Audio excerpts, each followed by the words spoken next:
In May 2008, President Bush issued a memorandum creating something called CUI, Controlled Unclassified Information.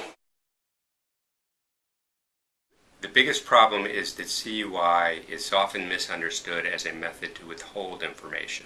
And what it did was it directed that within the information sharing environment, where they're trying to focus on terrorism and law enforcement issues, agencies can only use a handful of labels to control information instead of the 107 labels that had previously been used. And that was a good thing that President Bush directed, limiting the number of labels. But what President Bush failed to do was he failed to try to limit the actual labeling in general. So, you can still have lots of things controlled unnecessarily.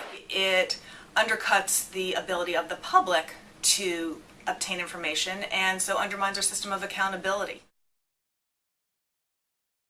President Bush said that the fact that information as a label could be considered as a factor in making decisions whether to release records under the Freedom of Information Act. And allowed agencies to rely on the fact that there had been some type of stamp saying something was for official use only in making a determination of whether documents should be released to the public. That's something that I think needs to be very clear. A CUI marking on a document is not determinative to whether a document should be released after there has been a FOIA request.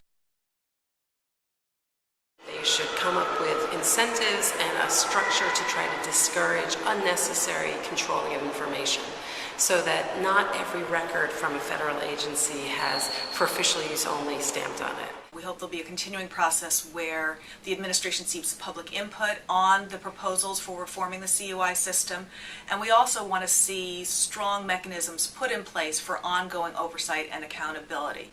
A system for auditing who is making these CUI markings, how long the documents are being controlled, who has access to them, and whether they are being improperly withheld from either other government agencies who should be getting the information to put it to effective use, or to the public. And hopefully we'll also see legislation from Congress to really try and institutionalize the types of reforms that we hope to see coming out of the task force.